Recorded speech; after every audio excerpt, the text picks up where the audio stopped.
सद्गमया तमसो मा ज्योतिर्गमया मृत्योर्मामृतं गमया मृत्योर्मामृतं गमया ओ नमः। ఇప్పుడు లక్ష్మి అని పేరు ఎందుకు వచ్చింది అంటే లక్ష్యతే దృశ్యతే విశ్వం స్నిగ్ధదృష్ట్యా యయానిశం దేవీభూతా చ మహతి మహాలక్ష్మిశ్చ సా స్మృత అన్నారు ఇక్కడ. లక్ష్యతే దృశ్యతే విశ్వం. అమ్మ ఈ ప్రపంచాన్ని చూస్తోంది. ఆవిడ చూస్తే ప్రపంచం పోషింపబడుతోంది, అంతే, చూపుతోనే. కొందరు చూస్తామంటే ఏమి చేయడని అర్థం, కానీ అమ్మవారు చూశారు అంటే ఎన్నో చేస్తున్నా అని అర్థంట. అందుకే అమ్మ తన చూపులతోనే ప్రపంచాన్నంతటి నడుపుతున్నది. అందుకే అమ్మకి చూపుల తల్లి అని పేర్లు ఉన్నాయండి. లక్ష్మి, కామాక్షి, మీనాక్షి, విశాలాక్షి అన్నీ ఒకే అర్థం. ఈ సర్వ జగత్తుని చూస్తోందిట తల్లి. ఎలా చూస్తోందంటే స్నిగ్ధ దృష్ట్యా అన్నారు ఇక్కడ, ప్రేమతో చూస్తోందిట. ఆ చూపులతోనే అందరూ పోషింపబడుతున్నారు. తన చూపులతో ప్రపంచాన్ని పోషిస్తున్నది. ఆవిడ చూడకుండా కళ్ళు మూసుకుంటే ప్రపంచం లయమైపోతుంది. ఆవిడ కళ్ళు తెరిస్తే సృష్టి, ఆవిడ చూస్తూ ఉంటే సృష్టికి రక్షణ, ఆవిడ మూసేస్తే సృష్టికి లయం. ఇదే ఉన్మేష నిమిషోత్పన్న విపన్న భువనావళి అన్నారు. ఇదే ఈక్షత్యాత్మికా శక్తి అని ఉపనిషత్తు చెప్తున్నది. అందుకు అమ్మ తన కనుల చూపులతో ఈ ప్రపంచాన్ని చూస్తూ ఉంటుంది. అందుకే శంకర భగవత్పాదుల వారు అమ్మా నీ చూపులు ప్రసరించమ్మా అని మాత్రమే అడిగారు మొత్తం స్తోత్రంలో. అంగం హరే పులకభూషణమస్రయంతి భృంగాంగనే వంకుళాభరణం తమాలం అంగీకృతాకిల విభూతిరపాంగలీలా మాంగళ్యదాస్తు మమ మంగళదేవతాయ అని కీర్తించారు. అంతేకాదు ఆ తల్లి చూపు పడితే పండితుడాతడాతడు ప్రభావ సమగ్రుడతండు సూర్యుడాతండు వదాన్యుడాతడు మహాకులీనుడాతండు కళావిదుండతడు వివేకియాతడు ధన్యుడతండు మనోజ్ఞమూర్తి యవ్వండు భవత్కృపాకలన వైభవలక్ష్మికి పాత్రుడిందిరా అంటున్నాడు శ్రీనాథ మహాకవి. ఆ తల్లి యొక్క కనుల చూపుల దయకు పాత్రుడైన వాడే పండితుడై సంపన్నుడై ఆరోగ్యవంతుడై సుందరుడై లోకంలో రాణిస్తాడు. ఆ తల్లి కృప. ఇంద్రుడు విష్ణుప్రసాదాన్ని నిర్లక్ష్యం చేయడం వల్ల దుర్వాసుని శాపానికి గురై అతని సంపదంతా సముద్రం పాలైంది. తర్వాత దేవతల సహాయంతో క్షీరసాగర మథనం ప్రారంభిస్తే అనేక సంపదలు వచ్చాయి. కానీ లక్ష్మీదేవి వచ్చినప్పుడు ఇంద్రాది దేవతలు అమ్మకి పట్టం కట్టారు. సింహాసనం మీద కూర్చోబెట్టి అభిషేకం చేశారు. దిగ్గస్తభి కనక కుంభముఖావ సృష్ట స్వర్వాహిని విమలచారు జలప్లుతాంగిం అని చెప్పినట్లుగా దిగ్గజములు అభిషేకించిన తర్వాత ఆర్ద్రంగా ఉన్న తల్లి ఒక్కసారి సింహాసనం నుంచి లేచిందిట. క్షీరసాగర మథనం చేస్తున్నప్పుడు రాక్షసులు మాత్రం అమ్మవారు వచ్చినప్పుడు చూడలేదుటండి. ఎందుకంటే వాళ్ళు అమృతం కోసం చూస్తున్నట్ట. ఈవిడొచ్చింది రాగానే దేవతలందరూ ఆరాధన చేశారు. రాక్షసులు వీళ్ళ చాదస్తం వీళ్ళదిను, కానీ ఇది అయిన తర్వాత మళ్ళీ మనం మథనం చూసుకుందాం అనుకున్నారేమో. వాళ్ళు చూడలేదు ఇటు, దేవతలు మాత్రమే అమ్మవారిని ఆరాధించారట. ఇందులో చెప్పడంలో ఉద్దేశం ఏంటంటే సంపదల మీద దృష్టి పెట్టుకున్న వాళ్ళు సంపదల మూలమైన పరమేశ్వరుని గుర్తించలేరు. ఇది చెప్పడం. వాళ్ళకి పరమేశ్వరుని ఆరాధించలేరు, కానీ దేవతలు ఆరాధించారంటే దైవీ ప్రజ్ఞ ఉన్న వాళ్ళే ఆరాధించగలరు. అందుకే వాళ్ళు ఆరాధన చేశారు. ఆ తల్లి ఎంత ఆరాధన చేసినా చూడలేదుటండి వాళ్ళని, కానీ వాళ్ళు అమ్మను చూస్తున్నారు. అభిషేకం చేశారు, పట్టాభిషేకం చేశారు, ద్రవ్యములు సమర్పణ చేశారు. అంతా అయిన తర్వాత అమ్మ లేచి తన యొక్క సంకల్పంతో ఒక చక్కని నల్ల కలువ పూల దండని పట్టుకుని నడిచిందిట. ఎక్కడికి వెళుతోందా అని చూశారు. తిన్నగా వెళ్ళి అక్కడ చతుర్భుజాలతో శంఖచక్ర గదాభములతో భాసిస్తున్న నారాయణుని కంఠంలో ఆ వరమాలను వేసింది లక్ష్మీదేవి. లక్ష్మీ స్వయంవరం అయింది. అప్పుడు నారాయణుడు తన హృదయంలో పెట్టుకున్నాడు ఆ తల్లిని. ఆ హృదయంలో కూర్చొని అప్పుడు చూసింది అందరినీ. ఆ తల్లి చూపు పడింది దేవతల మీద. ఆ తర్వాత మళ్ళీ క్షీరసాగర మథనం అయింది. తర్వాత వచ్చింది అమృతం. అమృతం ఎవరికి దక్కింది? దేవతలకు మాత్రమే దక్కింది, రాక్షసులకు దక్కలేదు. ఎందుకు? అమ్మ చూపు దేవతల మీద మాత్రమే పడింది గనక దేవతలకు మాత్రమే అమృతం లభించింది. ఇక్కడున్నది రహస్యమంతా క్షీరసాగర మథనంలో. అమ్మ కటాక్షం ఎవరి మీద ఉంటుందో వాళ్ళకే మోక్షమనబడే అమృతం వస్తుంది. ఆ మోక్షం ఇచ్చేవాడు పరమాత్మ. ఆ పరమాత్మ జగన్మోహినిగా ఇచ్చాడు. ఇది అమ్మ రూపమే. మళ్ళీ పరమాత్మ అయినా అమ్మ రూపంతోనే అమృతాన్ని ఇచ్చాడు. ఆ అమృతం కావాలి అంటే అమ్మ యొక్క అనుగ్రహం ముందు కావాలి. అమ్మ దయలేని వాడికి అమృతము లేదు. అందుకే లక్ష్మీ కటాక్షం ఎవరికి లభించిందో వాళ్ళకే జ్ఞానామృతం మోక్షామృతం లభించింది. అందుకే లక్ష్మి అన్న మాటలోనే ఆ కటాక్ష వీక్షణాలతో అమృతపు సంపదనిస్తూ లోకాలను అనుగ్రహించే తల్లి. అందుకే అమ్మ ఆ కనుల చూపులతో నన్ను పాలించమ్మా అని మహాలక్ష్మిని ఆరాధించాలి. లక్ష్మి అనే మాటకు చెప్తూ ఈమె సమస్త దేవతల్లోనూ మహా అంటే గొప్పది గనక మహాలక్ష్మి అని అన్నారు అని మహాలక్ష్మి నామానికి అర్థం చెప్తున్నాడు నారాయణుడు. దేవీభూతాచ మహతి మహాలక్ష్మిశ్చ సాస్మృత. ఈ తల్లి ఎల్లవేళలా శుద్ధసత్వ స్వరూపంతో సర్వ సౌభాగ్యములతో ఉంటుంది. ప్రేమ, సౌజన్యము, కారుణ్యము, ఉత్సాహము, వాత్సల్యము, ఆనందము ఇలాంటి సుగుణాలన్నీ అమ్మ దగ్గర ఉంటాయి. అందుకే అమ్మ అనుగ్రహం ఉంటే ఈ సుగుణాలన్నీ ఉంటాయి, ఈ సుగుణాలు ఉంటే అమ్మ అనుగ్రహం ఉంటుంది. రెండూ ఉన్నాయి ఇక్కడ. పైగా ఈ తల్లి నిత్యలక్ష్మిగా విష్ణువు వద్ద ఉంటుంది. మిగిలిన లోకముల యందు స్వర్గే చ స్వర్గలక్ష్మిశ్చ చక్రసంపత్స్వరూపిణి పాతాళే నాగలక్ష్మిశ్చ రాజలక్ష్మిశ్చ రాజసు గృహలక్ష్మీర్గృహేష్వేయ గృహిణాంచ కళాంశత. ప్రతి ఇల్లాలిలో ఒక అంశభాగంగా ఈ తల్లి ప్రకాశిస్తూ ఉంటుంది. పైగా ఈ తల్లియే గవాం ప్రసూతి సురభి, గోవుల యందు సురభీదేవిగా ఉన్నది. ఈ తల్లి క్షీరసాగరంలో ఉద్భవించి మళ్ళీ నారాయణ్ణి ఎందుకు చేపట్టిందంటే నేను ఎప్పుడూ నారాయణ్ణి దాననే అని చెప్పడం కోసం నారాయణ్ణి చేపట్టింది. ఈ తల్లి చంద్రుని యందు వెన్నెలుగా ప్రకాశిస్తున్నది. అందుకే చంద్రుడిని చూస్తే ఆహా అంటున్నాం, ఎందుకంటే లక్ష్మి ఉంది కనుక. అలాగే సూర్యమండల మండిత, సూర్యుని యందు వెలుగ్గా ఉన్నది. అందుకు సూర్యునిలో, చంద్రునిలో, గాలిలో, నీటిలో ఉన్న శోభాస్వరూపమంతా అమ్మవారే. ఇది తెలుసుకోవాలి. అందుకే అంటున్నాడు మహానుభావుడు శ్రీనాథ మహాకవి, చంద్రమునియందు జ్యోత్స్నవు చంద్రవదన ప్రభవు వాసర కరుణందు పద్మనయన దాహశక్తి విపూబోడి దహనునందు మృక్యదును నీకు కళ్యాణమూర్తి లక్ష్మి కమలనయన నీవు కలచోటు సరసంబు నీవు లేని చోటు నీరసంబు కంబుకంఠి నీవు కలవాడు కలవాడు నీవు లేనివాడు లేనివాడు. ఇది మహాలక్ష్మీదేవి యొక్క స్వరూపం. పైగా ఈవిడ వేటిలో ప్రకాశిస్తుందో చూడాలి. కేవలం లక్ష్మి అనబడే విగ్రహమే కాదు, వేటిలో తల్లి ఉంటుందో తెలుసుకుని వాటిని గౌరవించాలి. రత్నముల యందు, ఫలముల యందు, జలముల యందు ఈ తల్లి ఉంటుంది. అదేవిధంగా వర్ణిస్తున్నాడు. శంఖమునందు, లింగమునందు, దేవతా ప్రతిమల యందు, స్త్రీల యొక్క పాపిటి యందు ఉంటుంది లక్ష్మీదేవి. ఇది తెలుసుకోండి. అందుకే పాపిటి లేని ముత్తైదుగా లక్ష్మీకి యోగ్యురాలు కాదు. ఇది తెలుసుకోవాల్సింది. ఆ పాపిట, అందుకే సింధూరం పెట్టుకోవడం లక్ష్మీ స్థానాన్ని ఆరాధించడమే. ఇది వివరిస్తున్నారు ఇక్కడ. సర్వ సస్యేషు, సస్యములంతా లక్ష్మీదేవి ఉంటుంది. తోటల్లో లక్ష్మీదేవి ఉంటుంది. ఒక్కొక్క తోటలో లక్ష్మికి ఒక్కొక్క పేరు చెప్పారండి. సుశీల కేతకీవని కుందదంతా కుందవని. మల్లె తోటల్లో కుందదంతా అనే పేరుతో ఉంటుందట. మొగలి తోటల్లో సుశీల అనే పేరుతో ఉంటుందట. ఇలా ఒక్కొక్క చోట ఒక్కొక్కటి. అలాగే వస్త్రముల యందు, సంస్కరింపబడినటువంటి చోట్ల యందు, ప్రతిమల యందు, దేవతాలయముల యందు ఈ తల్లి ఉంటుంది. మాణిక్యముల యందు, మాలల యందు, వజ్రముల యందు, పాలయందు. అందుకే పాలు, పసుపు, కుంకుమ ఇవన్నీ లక్ష్మీ స్వరూపములు. అలాగే నెయ్యి, నూనె కూడా లక్ష్మీ స్వరూపములే. అందుకే వీటికి మాత్రం మూతలు లేకుండా ఉండరాదు. భాద్రపద శుద్ధ అష్టమి లక్ష్మీ పూజకు విశేషము. ఈ రోజునే రాధాదేవి వృషభానుడు కుమార్తెగా పుట్టినటువంటి రోజు కూడా. అందుకే రాధాష్టమిని చేస్తారు బృందావనంలో. చైత్రమాసం, పుష్యమాసం, భాద్రపద మాసం ఈ మూడు విశేషంగా చూపించారు. పైగా పౌష సంక్రాంతి అనగా పుష్యమాసంలో వచ్చే సంక్రాంతి అంటే మకర సంక్రాంతి లక్ష్మీదేవి ఆరాధన తప్పనిసరిగా చేయాలన్నారు. అలాగే మాఘమాసంలో కూడా లక్ష్మీదేవి ఆరాధనకి విశేషంగా వివరించడం చెప్తున్నారు.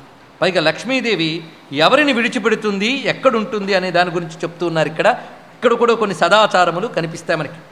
ఏ ఇంట్లో శంఖం మోగదో, ఘంట మోగదో ఆ ఇంటిని లక్ష్మి విడిచిపెడుతుంది అన్నారు. అందుకే శంఖనాదం, ఘంటనాదం మొరిగితే దేవతలు ఆహ్వానింపబడతారు. అందుకే ఘంటానాదం చేసేటప్పుడే ఆగమాచంచ దేవానాం గమనార్థంచ రక్షసాం అంటాం కదండి. అలాగే ఏ ఇంట్లో తులసి ఉండదో ఆ ఇంటిని లక్ష్మీదేవి విడిచిపెడుతుంది. ఏ ఇంట్లో శివార్చన ఉంటుందో ఆ ఇంట్లో లక్ష్మి ఉంటుంది. అది చూపిస్తున్నారు ఇక్కడ.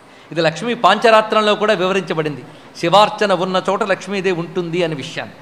అదేవిధంగా ఏ ఇంట్లో అతిథులు అభ్యాగతులు భోజనం చెయ్యరో ఆ ఇంటిని లక్ష్మీదేవి విడిచిపెడుతుంది. అంతేకాదు ఏ ఇంట్లో భగవద్భక్తులు నిందిస్తారో ఆ ఇంటిని లక్ష్మీదేవి విడిచిపెడుతుంది. అలాగే భగవద్భక్తిహీనులైన వారు ఉన్న ఇంటిని లక్ష్మీదేవి విడిచిపెడుతుంది. విష్ణు తిథుల యందు భుజించేవారు అంటే ఆహార నియమం లేకుండా ఉండేవారిని లక్ష్మీదేవి విడిచిపెడుతుంది. అలాగే విష్ణు నామాన్ని విక్రయించే చోట లక్ష్మీదేవి విడిచిపెడుతుంది. ఇలా చాలా చాలా విశేషాలు చెప్పారు. ఇక గడ్డిని ఎవరైతే గోరుతో గిల్లుతారో వారిని లక్ష్మి విడిచిపెడుతుంది. లక్ష్మి మన ఒంటిని విడిచిపెడితే ఒంటుకున్న కళ పోతుంది. ఆరోగ్యము, ఉత్సాహము, ఆనందము, జ్ఞానము, ప్రసన్నత ఇవన్నీ లక్ష్మీ గుణాలు, పాజిటివ్ థాట్స్. లక్ష్మి విడిచిపెట్టిందంటే అన్ని నెగిటివ్ థాట్సే. భయము, శోకము, ఎక్కడికి ఏ పనులు మొదలెట్టినా దెబ్బతినేయడం ఇవన్నీ కనబడతాయి. లక్ష్మి ఉంటేనే ఉత్సాహము, ఉల్లాసము, ధైర్యము, విజయము అన్నీ ఉంటాయి, సిద్ధి అన్నీ ఉంటాయి. సిద్ధలక్ష్మి, మోక్షలక్ష్మి, జయలక్ష్మి, సరస్వతి కదా. అందుకు లక్ష్మి ఎప్పుడూ విడిచిపెట్టకుండా ఉండాలంటే ఎలా ఉండాలో చూపిస్తున్నాడు. తృణం చిన్నత్తినఖరై స్థైర్వాయో విలేఖేన్ మహీం. ఎవరైతే గడ్డిని గోళ్లతో గిల్లుతారో వాళ్ళని విడిచిపెడుతుంది. అలాగే పాదాలతో నేలను రాస్తే, పాదాలతో వేళ్లతో కొందరు అదుగు దురలవాటు, వారిని విడిచిపెడుతుంది. అలా గోళ్ళు కొరికే వారిని విడిచిపెడుతుంది. ఇవన్నీ వివరిస్తున్నారు. ఏ ఇంటికి బ్రాహ్మణుడు వచ్చి నిరాశగా వెళ్ళిపోతాడో ఆ ఇంటిని లక్ష్మి విడిచిపెడుతుంది. సూర్యోదయ సూర్యాస్తమయ సమయాల్లో నిద్రపోయే వారిని, భోజనం చేసేవారిని లక్ష్మి విడిచిపెడుతుంది. అలాగే దివా శయనము, దివా మైథునము చేసేవారిని లక్ష్మి విడిచిపెడుతుంది. ఆచారహీనుణ్ణి విడిచిపెడుతుంది. అందులో విప్రుడైన వాడు ఆచారాన్ని విడిచిపెడితే వాడు పూర్తి దరిద్రానికి లోనైపోతాడు. అలక్ష్మి కళలు వాడిని ఆక్రమించుకుంటాయి. అలాగే బ్రాహ్మణుడి పుట్టి కూడా దీక్ష స్వీకరించకుండా ఉన్నవాడిని లక్ష్మి విడిచిపెడుతుంది. అలాగే తడికాళ్లతో నిద్రపోయేవాడిని, వస్త్రరహితంగా నిద్రపోయేవాడిని లక్ష్మి విడిచిపెడుతుంది.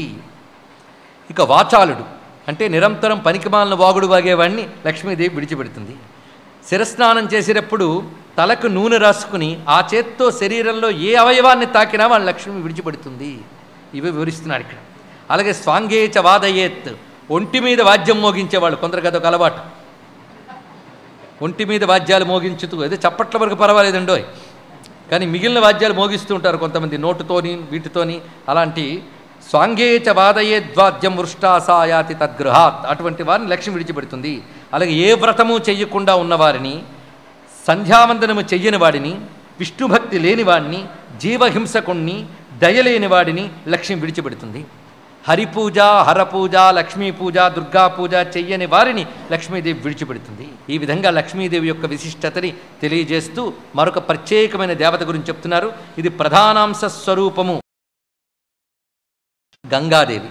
ఆ తల్లి గురించి విశేషంగా మనకి 2 దేవీ భాగవతాల్లో ఉన్నాయి. అయితే ఇంకొక దేవీ భాగవతం మనం ప్రస్తావన చేసుకున్నాం. వ్యాసదేవుడికి అమ్మవారి యొక్క పాదపద్మంలో కనిపించినటువంటి భాగవతం. అందులో గంగ చరిత్ర చాలా ఆనందంగా, ఆశ్చర్యకరంగా కనిపిస్తున్నది. ఇప్పుడు మనం అనుకుంటున్న అనేక విషయాలకి ప్రామాణికమైన అంశములు అందులో కనిపిస్తున్నాయి. గంగ అనగానే మనందరికీ శివపత్ని గుర్తుకొస్తుంది. ఆ శివపత్ని అనే అంశము ఇవన్నీ చాలా స్పష్టంగా చెప్పబడుతున్నాయి. అలాగే విష్ణు పాదోద్భవ ఎలా అయ్యిందో వివరించారు. ఇవన్నీ కూడా మనకి తెలియబడుతూ గంగా చరిత్ర మనకి దేవీ భాగవతంలో విశేషంగా ఉన్నది. అయితే ఈ గంగా చరిత్ర సాక్షాత్తు శివుడు నారదునికి చెప్పినట్లుగా మనకు కనబడుతున్నది. ఆ గంగా చరిత్రను ఆధారంగా తీసుకుని 2 దేవీ భాగవతాల్లో అంశములు మేళనం చేసుకుంటూ మనం ఇప్పుడు గంగారాధన చేసుకుందాం. అమ్మవారు ముందు దక్షుని పుత్రికగా ఉద్భవించారు, సతీదేవిగా. కానీ దక్షుడు అయోగ్యుడు అవ్వడం చేత, పైగా శివుడు కూడా నువ్వు దక్షపుత్రికవి కదా, నా మాట ఏం వింటావు అన్నట్ట. దక్షయజ్ఞానికి వెళ్తానంటే దక్షపుత్రికవి కదా అన్నందుకు ఆవిడ కోపం వచ్చిందండి. నేను ఆయన శక్తినే నన్ను పట్టుకుని దక్షుడు కూతురు అంటాడా? మొత్తానికి ఆయన మాటలో ఒక అర్థం ఉన్నది. నేను ఇంక దక్షుడు కూతురుగా ఉండకూడదు అని నిర్ణయించుకుని ఆ దేహాన్ని త్యజించింది యోగమాయా శక్తితో. ఆ తర్వాత దేవతలందరూ అమ్మవారు ఎప్పుడైతే అంతర్ధానమైన ఆహాకారాలు ఎత్తిపోయారు, తల్లి రూపత్యాగంతో లోకానికి శక్తి లేకుండా పోయింది, సర్వలోకములు శక్తిహీనములయ్యాయి. అప్పుడు మళ్ళీ అమ్మవారిని ప్రార్థన చేస్తే ఆ తల్లి చెప్తున్నది, తిరిగి నేను అవతరిస్తాను. అయితే నేను పూర్ణ రూపంగా అవతరించాలంటే దానికంటే ముందు అంశరూపంగా అవతరించాలి. పూర్ణ రూపంగా అవతరించడానికి మీ తపస్సులు పండాలి, తగిన కాలం రావాలి. హిమవంతుడు తపస్సు కూడా ఇంకా పూర్ణత్వం పొందాలి. ఈ లోపల నేను లోకరక్షణ కోసం అంశరూపంగా అవతరిస్తాను. ఆ అంశరూపం ఏది అంటే గంగగా ముందు వస్తాను, తర్వాత పూర్ణ రూపంతో గౌరీగా వస్తాను అని చెప్పినది. ఆ చెప్పిన ప్రకారంగానే హిమవంతునికి మేనాదేవికి కుమార్తె కలిగింది ముందు అంశరూపంతో. ఆ కుమార్తె పేరు గంగా. ఇది మొట్టమొదటి అమ్మాయిగా కలిగింది. గంగా సమభవద్గర్భే సతీ గిరివరాంగన సుషివేచ సుతాం చారు సర్వాంగీ సుచిరానన. ఆ తల్లి ఎప్పుడు పుట్టింది అంటే వర్ణిస్తున్నాడు తిథితో సహా. వైశాఖే మాసి శుక్లాయాం తృతీయాయాం దినార్ధకే గంగా సమభవత్ శుక్లా సుచారు ముఖ పంకజ. గంగాదేవి పుట్టినప్పుడు తెల్లగా ఉందిట, పద్మం లాంటి ముఖంతో ఉన్నది. వైశాఖ శుద్ధ తదీనాడు పుట్టిందిట, అంటే అక్షయ తృతీయ నాడు అమ్మవారు గంగాదేవి పుట్టింది. అయితే కొన్ని పాఠాంతరాల్లో తృతీయ బదులు సప్తమ్యాం అని కూడా ఉన్నది, సప్తమి నాడు కూడా పుట్టింది అని. ఇదేమిటి అని తర్జన భర్జన పడద్దు, ఏదో ఒకటి, 2 గొప్ప తిథులే మొత్తానికి. అమ్మవారు వైశాఖ శుద్ధ తృతీయ నాడు పుట్టారని ఆ దేవి భాగవతం చెప్తున్నది బట్టి గొప్ప విషయం. ముందు మూర్తిగానే అవతరించింది ఈవిడ. అయితే అమ్మవారు మళ్ళీ అవతరించారన్న వార్త తెలియగానే ఆనందపరుశుడైన నారదుడు వెళ్ళాడు. వెళ్ళి హిమవంతుడితో అన్నట్టు మీ అమ్మాయిని చూస్తాను. అప్పటికే బాలికగా కాస్త ఎదిగిందమ్మ. ఆమెను చూసి దర్శన మాత్రం చేతే మేము పవిత్రులమైపోయాం అన్నట్ట. వెంటనే ఈ వార్త తీసుకెళ్ళి బ్రహ్మగారికి చెప్పాట. బ్రహ్మ చాలా సంతోషించి దేవతలందరినీ పిలిచాడు. మనందరం హిమవంతుడి ఇంటికి వెళ్ళి ఆ గంగని మనకిమ్మని అడుగుదాం. ఎవడైనా కలక్క తపస్సుకు ఫలితంగా కలిగిన అమ్మాయిని ఇచ్చేస్తారా? చెప్దాం, అంశగా వచ్చింది కనుక ఇయ్యవయ్యా, తర్వాత పూర్ణంగా నీకు ఎలాగో వస్తుంది. ఆ అమ్మాయికి కావాలంటే నువ్వు కన్యాదానం చేసుకో. ఈ అమ్మాయిని మాత్రం నాకు దత్తపుత్రికగా ఇవ్వు అని అడుగుతాను అన్నాడు బ్రహ్మదేవుడు. దేవతలందరితో పాటు వెళ్ళేట. ఆ వెళ్ళే ముందు జరిగిన ఘట్టం అన్నది చాలా రమ్యం. రేపు వెళతారనగా ఈరోజు రాత్రి హిమవంతుడి కలలో గంగాదేవి కనబడిందిట. ఏం వాళ్ళ ఇంట్లోనే తిరుగుతుందిగా, కల్లో కనబడాలా? ఇంట్లో తిరుగుతుంటే పిల్ల అనుకుంటాడు, కల్లో కనబడితే దేవత అనుకుంటాడు. అది ఇక్కడ అంటే కల్లో కనబడి చెప్పింది గంగాదేవి, రేపు బ్రహ్మదేవుడు ఇతర దేవతలతో వస్తాడు, నన్ను దత్తపుత్రిగా ఇమ్మని అడుగుతాడు, నువ్వు సందేహించకుండా ఇవ్వన్నది. ఎందుకంటే లోకరక్షణ కూడా జరగాలి, అందుకు నేను ఇక్కడి నుంచి కదలాలి అని చెప్పింది. వెంటనే నిద్రలేచి ఆ కల తలుచుకుని దుఃఖించేట. చిత్రంగా వచ్చారు బ్రహ్మదేవతలు. కలలో చెప్పినట్టే జరిగింది. వచ్చి బ్రహ్మగారు అడిగారు, అతస్త్వం యది చాస్మభ్యం కన్యామేనాం ప్రయిచ్చసి తదా స్వర్గపురం నీత్వా మహోత్సవ పురస్సరం. నువ్వు కానీ మీ అమ్మాయిని నాకు దత్తపుత్రిగా ఇస్తే మేము స్వర్గానికి తీసుకెళ్ళి అక్కడ పెద్ద ఉత్సవం చేస్తాం. ఆ ఉత్సవం చేసి ఆ స్వర్గంలో నేను శివునికి ఇస్తాను, కన్యాదానం చేస్తాను. శివుడికి కన్యాదానం చేసిన పుణ్యం కావాలనేటువంటి తృప్తితో అడుగుతున్నానయ్యా అన్నాడు ఇక్కడ బ్రహ్మదేవుడు. మహేశాయ సమర్ప్యేవ ప్రాప్స్యామో నిర్వృతిం పరాం యా దేవి పూర్ణభావేన భవిష్యత్యపరాసుత. నువ్వేం దుఃఖించకు, ఇప్పుడు నువ్వు ఈ తల్లిని నాకు ఇస్తున్నావు, తర్వాత నీకు పూర్ణ రూపంతో అమ్మవారు ఎలాగ అవతరిస్తారు, అప్పుడు నువ్వు కన్యాదానం చేసుకో, నాకు ఈ భాగ్యం ఇయ్యవయ్యా అని బ్రహ్మంతటి వాడు వచ్చి అడిగాడండి. అనగానే ఏడుపు వచ్చిందిట.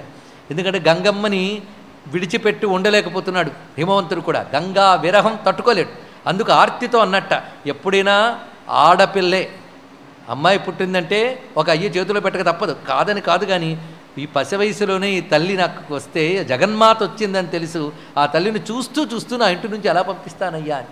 కానీ దేవతల మాట కాదనకూడదు, అదొకటి ఉన్నది. అందుకు బ్రహ్మగారికి ఇచ్చి పంపించేసి వెళ్ళిపోయింది ఆవిడ. తర్వాత లోపల నుంచి మేనాదేవి వచ్చిందిట. ఏది అమ్మాయి కనిపించట్లేదని, నేను పంపించాను అన్నాడు. ఇదేమిటి, తల్లిని నన్ను అడగకుండా పంపిస్తావా అంటే, నన్ను ఏం చేయమంటావు, దేవతలందరూ చెప్పారు, నిన్న రాత్రి కల్లో ఆవిడే చెప్పిందని. ఏమైనా నాకు కూడా చెప్పకుండా వెళ్ళిపోయింది గనక మళ్ళీ ఎలా వెళ్ళిందో అలాగే భూమి మీదకి వస్తుంది అందుకండి.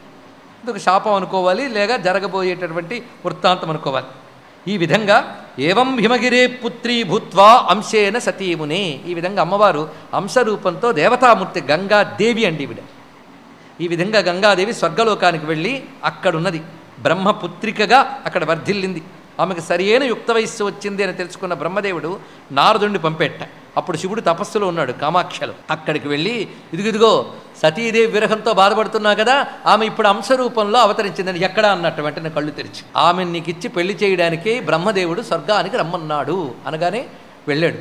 అప్పుడు శివునకు గంగాదేవికి స్వర్గలోకంలో వివాహం జరిగింది. అంశరూపంలో ఉన్న గంగాదేవిని శివుడు చేపట్టాడు. పతిమాప మహాదేవం ప్రసన్నా జగదంబిక.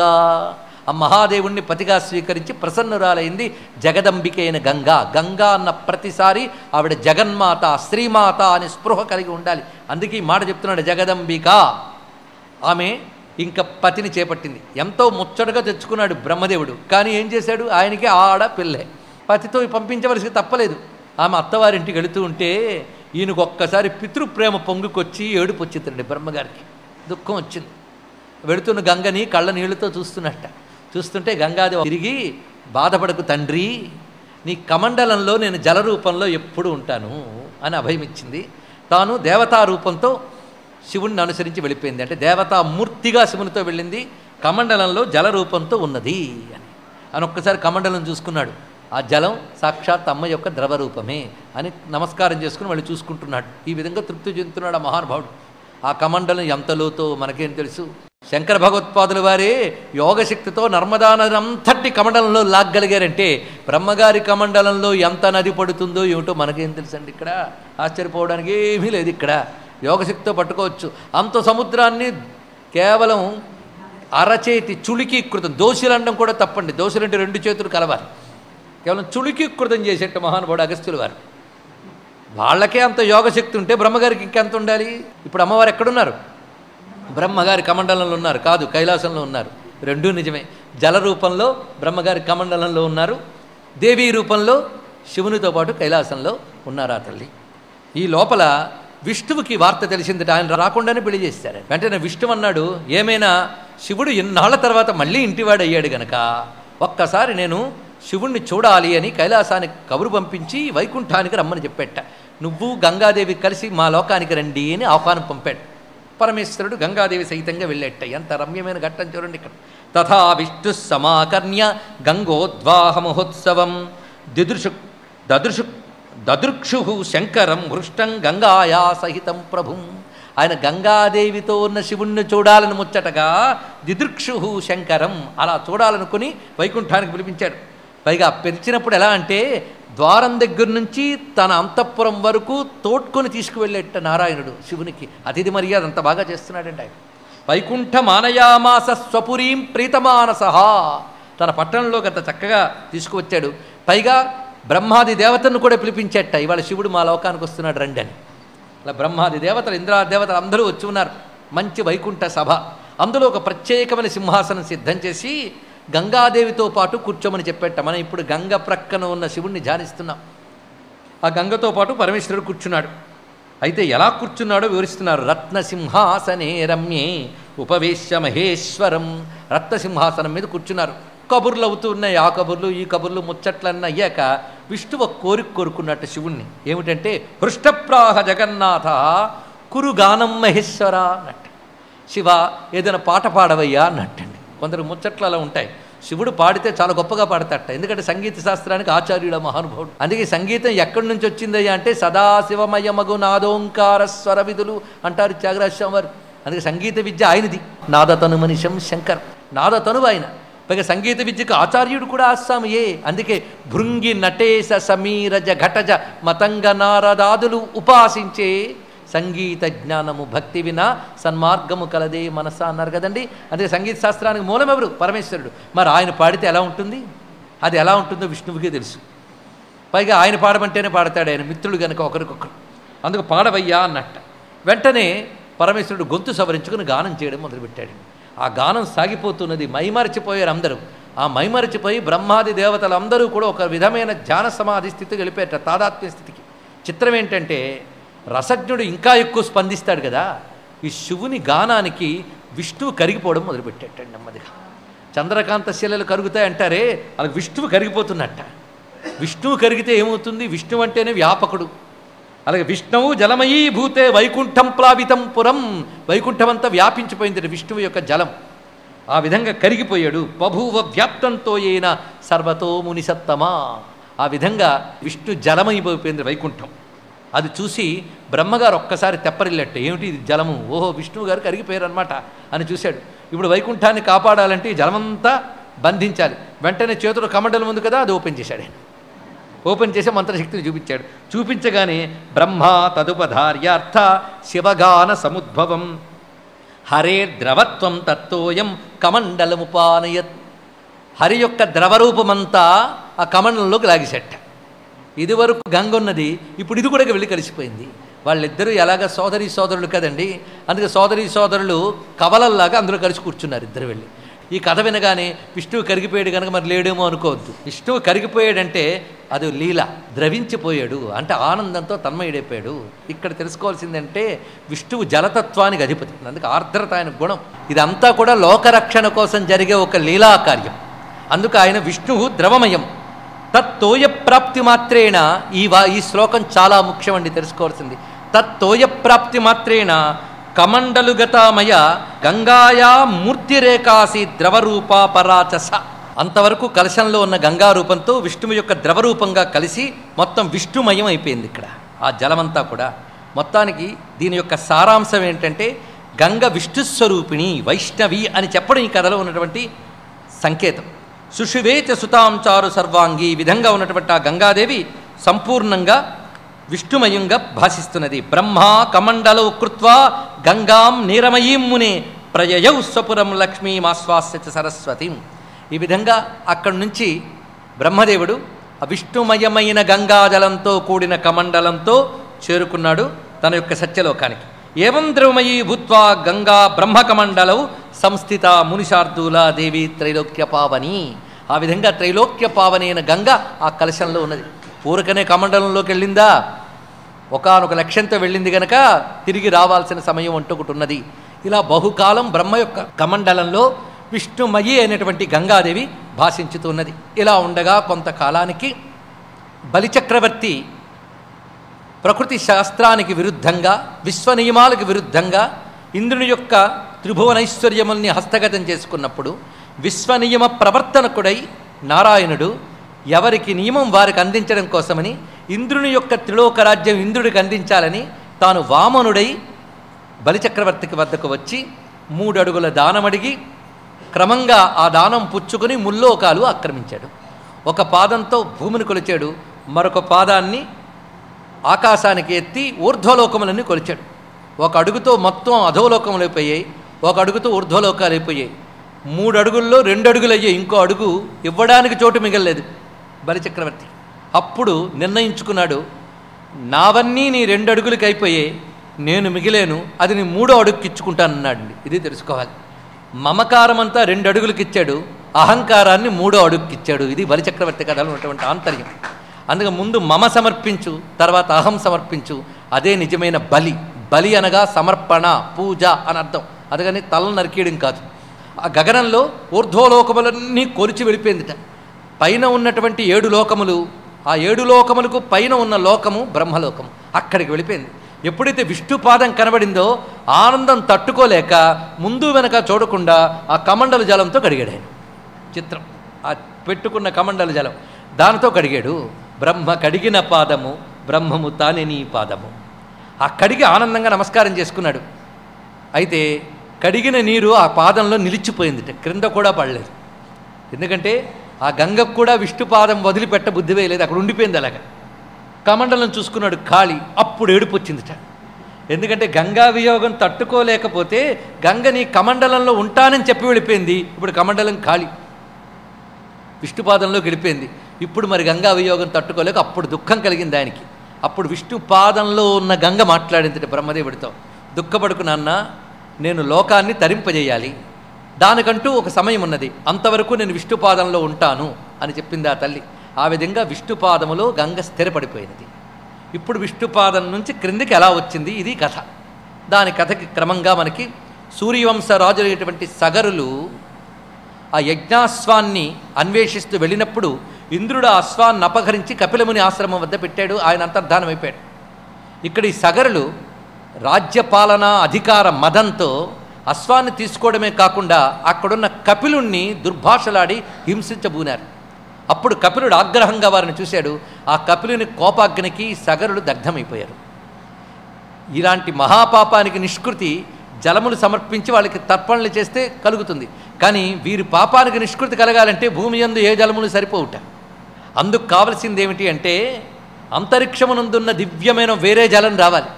ఆ జలం ఏమిటంటే ఋషులు తపస్సుతో దర్శించి చెప్పినది ఏంటంటే విష్ణుపాదమునందున్నటువంటి గంగ క్రిందికి దిగితే అప్పుడు వీరు తరిస్తారు అని. అప్పుడు ఆ సగరుల యొక్క పుత్రులు 2 తరాల వారు గంగని తేవడం కోసం తపస్సు చేశారండి. అతని పుత్రులు చేశారు, ఆ తర్వాత వారు చేశారు.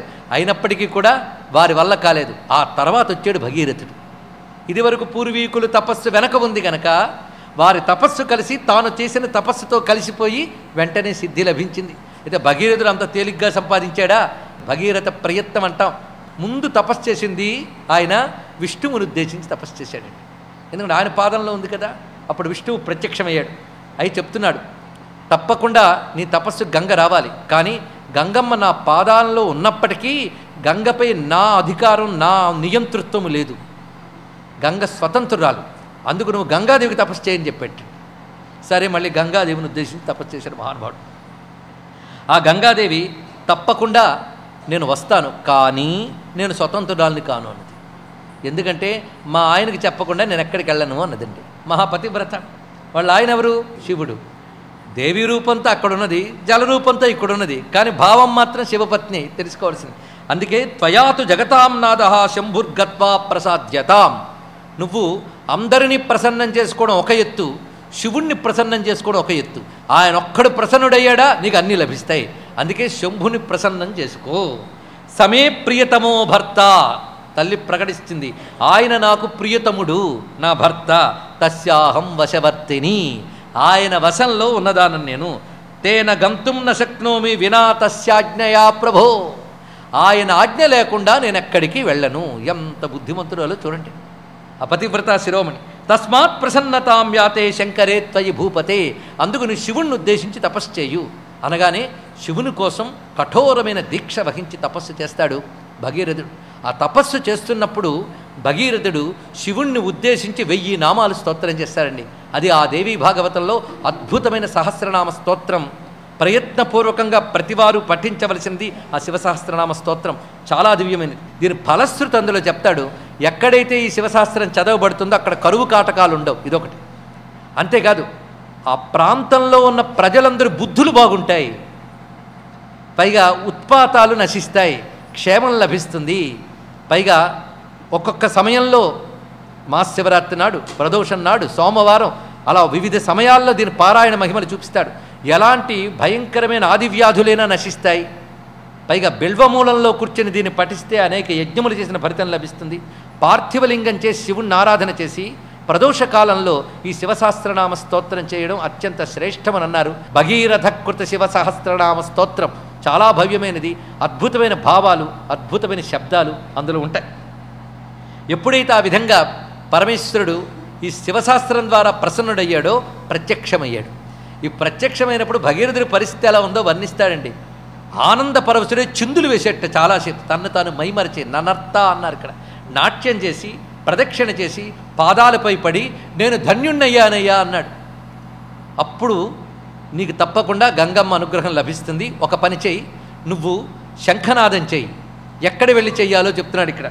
నువ్వు నీ రథం దివ్యత్వ స్థితికి కూడా వెళ్ళగలదు గనక భూమి నుంచి పైకి వెళ్ళి మేరు పర్వతము యొక్క శిఖరం వద్దకు వెళ్ళు అన్నాడు. మేరు పర్వతము అనగా మనకి ఇది భూమి యందు ఉన్నది అని చెప్పడానికి లేదు. ఇది భూమికి స్వర్గానికి నడిమి బిందువుగా మనం భావన చేయవచ్చు. దీన్ని ఆధారం చేసుకునే దేవతా చక్రము దివ్యలోకములన్నీ సంచరిస్తుంటాయి అని చెప్తారు. ఇది ఒక కొండ, రాతి కొండ కాదు, ఇది ఒక మేరు. అయితే భూమి యందు మేరు శక్తి ఉన్న ఒక పర్వతం ఉన్నది, దానికి సుమేరు అని వ్యవహారం ఉన్నది. అదేమిటయ్యా అంటే మానస సరోవరం దగ్గర కైలాస శిఖరం, దీనికి సుమేరు అని వ్యవహారం కూడా ఉన్నది. కానీ మేరుశృంగం ఇక్కడ చెప్పబడుతున్నది మాత్రం అంతరిక్ష భూమికలో ఉన్నటువంటి మేరుశృంగం. అక్కడికి నీ రథాన్ని తీసుకువెళ్ళు. అక్కడ నువ్వు ఆ రథంపై కూర్చుని శంఖనాదం చేస్తే వైకుంఠంలో విష్ణుపాదం నుంచి ఆ గంగ పరుగులెత్తి వస్తుంది అని శివుడు చెప్పాడు. ఇదే మాట నాకు గంగ కూడా చెప్పింది, కానీ నీ అనుమతి లేనిది రానని చెప్పింది కనుక నీ అనుమతి కోసం చేశాను అంటే ఇంకేం వెళ్ళన్నాడు. అప్పుడు ఆ దివ్యరథం అతడి దగ్గర ఉన్నది, భగీరథుడి వద్ద ఉన్నది. దానితో ఆయన గగనమండలానికి వెళుతూ ఉంటే భూదేవి భగీరథుడితో మాట్లాడుతుంది.